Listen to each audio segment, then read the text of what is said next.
When I do get married, I will not tell any of you.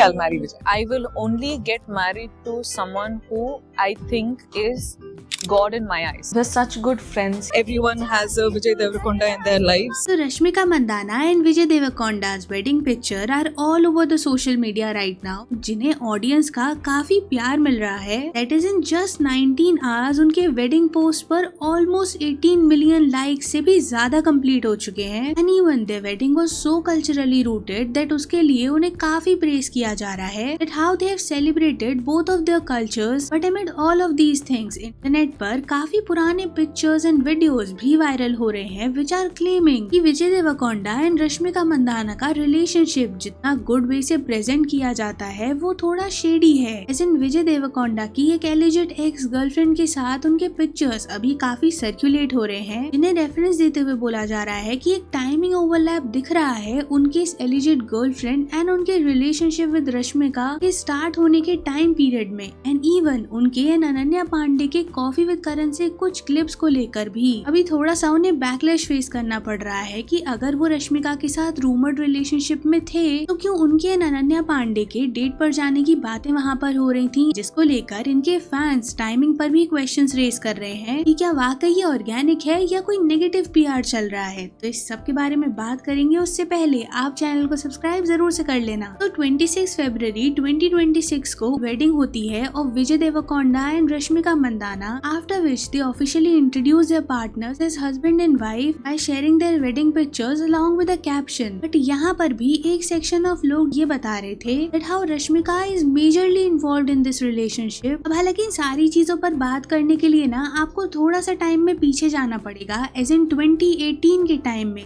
जब गीता गोविंदम film release हुई थी तब audience ने लिटरली इन दोनों की केमिस्ट्री को काफी प्रेज किया था. I mean, जो इनका ऑन स्क्रीन कंफर्ट था वो लोगों को काफी नेचुरल लग रहा था एंड इस वजह से इनकी एक्टिंग को बहुत प्रेज किया गया. अब हालांकि ये वही टाइम था जब रश्मिका अपनी ब्रोकन एंगेजमेंट वाले फेज से भी रिकवर कर रही थी, जिस वजह से उन्हें ट्रोलिंग भी फेस करनी पड़ रही थी. Even her engagement was so much into public scrutiny that उसके लिए उन्हें काफी लार्ज स्केल पर क्रिटिसिज्म फेस करना पड़ गया था. And even it became more verse जब उनकी ये फिल्म काफी ज्यादा हिट हो गई थी. लोग ये बोलने लगे थे कि शायद यही वो रीजन है कि उन्होंने वो एंगेजमेंट ब्रेक कर दी. एंड इवन उन पर तो चीटिंग के एलिगेशंस भी लगे थे. अब हालांकि जो ऑफिशियली रीजन दिया गया वो था different priorities. As in Rakshit settle होना चाहते थे, रश्मिका करियर पर फोकस करना चाहती थी और इसी वजह से काफी लॉन्ग टाइम तक रश्मिका को ब्लेम किया गया, ट्रोल किया गया. And even reportedly after some time उनकी एक और फिल्म रिलीज हुई थी जहाँ पर कुछ बोल्ड सीन्स थे, जिस वजह से ये ट्रोलिंग दोबारा से शुरू हुई और काफी इंटेंस हो गई. तो लेकर इवन रश्मिका ने खुद इंटरव्यूज में एडमिट किया था कि वो काफी दिन तक रोती रही थी. वहीं दूसरी तरफ अगर विजय की इमेज के बारे में बात करें तो वो काफी इंटेंस रिबेलियस सुपरस्टार काइंड की बन गई थी and majorly Arjun Reddy film के रिलीज होने के बाद बनी थी.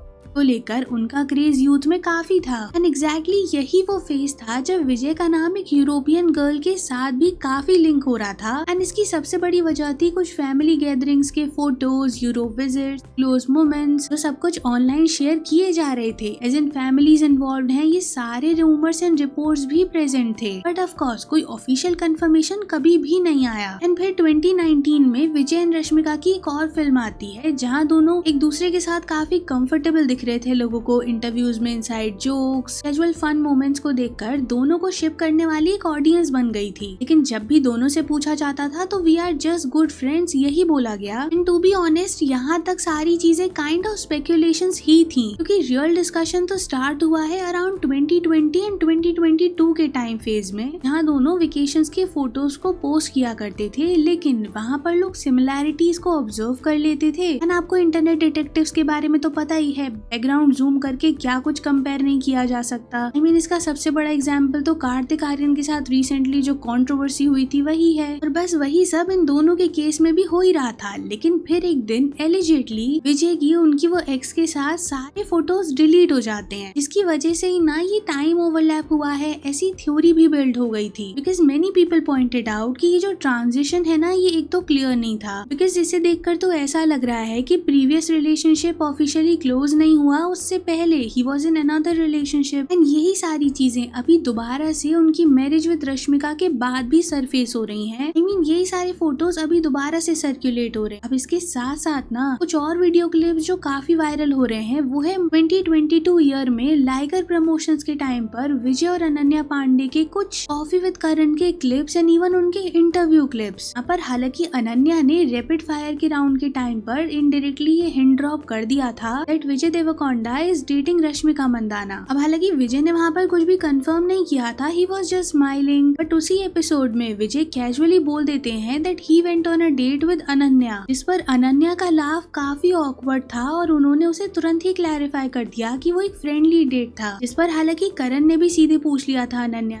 कि वो तो उस टाइम पर किसी और को डेट कर रही थी ना। इस वजह से सिचुएशन बहुत ऑकवर्ड हो गई थी और अभी ये क्लिप ही काफी वायरल हो रहा है। इसे लोग लिंक कर रहे हैं इन दोनों के उस टाइम के प्रमोशन के कुछ और वीडियोस से और बोला जा रहा है कि फ्लर्टिशियस बिहेवियर यहाँ पर दिख रहा था। एंड ऐसा नहीं है सिर्फ विजय को पॉइंट आउट किया जा रहा है, आई मीन अनन्या को भी कॉल आउट किया जा रहा है कि उसी सेम एपिसोड में वो बता रही है कि उन्हें ऐसा लगता है विजय इज डेटिंग रश्मिका, और वहीं दूसरी तरफ वो ये बता रही है उन्हें कि वो सिंगल है। इवन आस्किंग कि आज तक विजय ने उन्हें हिट क्यों नहीं किया। उस टाइम पर भी विजय को सपोर्ट करने वालों का यही मानना था कि उन्होंने for a longer period of time अपनी एक सिंगल इमेज को प्रोजेक्ट किया है, तो अगर उन्हें उस टाइम पर रिवील नहीं करना था तो इसमें क्या इशू है। एंड इवन अभी भी इन दोनों को सपोर्ट करने वालों का यही मानना है कि अगर किसी को अपनी पर्सनल लाइफ को प्राइवेट नहीं करना या फिर उसका पास्ट में कोई ऐसा ट्रॉमा रहा है और उसे पता है कि कितना क्रिटिसिज्म कितना ट्रोलिंग फेस करना पड़ता है, तो उसके पास पूरा राइट है कि वो अपने रिलेशनशिप को प्रोटेक्ट कर सके। और यही वजह है कि लोग ये मानते हैं कि रश्मिका इस रिलेशनशिप में ज्यादा इन्वेस्टेड है। एंड इवन मुझे तो कुछ कमेंट्स ऐसे भी दिखे थे where some people were saying कि क्योंकि रश्मिका का रिसेंट टाइम्स में ग्राफ काफी ऊपर गया है, जिन उनकी वो अभी पैन इंडिया इमेज बन चुकी है, इस वजह से भी उन्हें विजय की साइड से उतना अटेंशन मिल रहा है, क्योंकि पहले उन्होंने इन चीजों को डिनाई ही किया था। हालांकि इसी को काउंटर करते हुए सपोर्टर्स का मानना है कि प्रिवेसी भी कोई चीज होती है और सबके पास राइट है उसे प्रोटेक्ट करने का। जस्ट कुछ रूमर्स एंड स्पेकुलेशंस के बेसिस पे किसी की भी इमेज को ऐसे शेडी पोर्ट्रे नहीं करना चाहिए। लेकिन हाँ, अगर हम ये करियर थ्योरी के बारे में बात करें ना, तो जब विजय देवरकोंडा की फिल्म लाइगर रिलीज होने वाली थी तो उसको लेकर एक्सपेक्टेशंस काफी हाई थे। आई मीन विजय ने तो खुद बोला था कि उन्हें इसको लेकर काफी ट्रस्ट है कि ये काफी अच्छा टर्न आउट करेगी, बट ऑफ कोर्स सबको ही पता है कि वो कैसे डिजास्टर टर्न आउट हो गई थी। एंड मीनवाइल रश्मिका का ग्राफ तो स्टेडली ग्रो किया ही है। I mean starting from Pushpa, then Animal का सक्सेस होना, छावा में उनकी प्रेजेंस, ये सारी चीजों ने रश्मिका को पैन इंडिया स्टार बना ही दिया है। आई मीन आप बॉलीवुड में ही उनकी कुछ फिल्म्स को उठाकर देख लो, उन्होंने सिलेक्टिव पिक्चर्स तो की हैं, लेकिन उनका ग्रॉस कलेक्शन बहुत ज्यादा है। आई मीन अगर आप आज के नेपो किड्स से कंपेयर कर लोगे तो सबका मिला के इतना नहीं होगा जितना उनकी एक फिल्म का है, आई मीन एनिमल का है। तो इस वजह से रश्मिका की इमेज काफी ग्रो हुई है पिछले काफी टाइम में। रश्मिका और विजय को सपोर्ट करने वाले लोगों का मानना है कि अभी ये वीडियोस एंड फोटोज का दोबारा से सरफेस करना ऑन सोशल मीडिया एक ऑर्गेनिक सिचुएशन कम और पीआर क्यूरेटेड ड्रामा ज्यादा लग रहा है। इसी को सपोर्ट करते हुए कुछ लोग ये कह रहे थे कि क्योंकि उनके वेडिंग पिक्चर्स अभी इतना बज़ क्रिएट कर रहे हैं, इसी वजह से इन पुरानी चीजों पर भी दोबारा बात हो रही है। बाकी तो अब आप लोग बताना मुझे कमेंट्स में कि ये सारी चीजों पर आपका क्या ओपिनियन है। वीडियो पसंद आया हो तो वीडियो लाइक करना, शेयर कर देना, चैनल को सब्सक्राइब जरूर से कर लेना। And thanks for watching.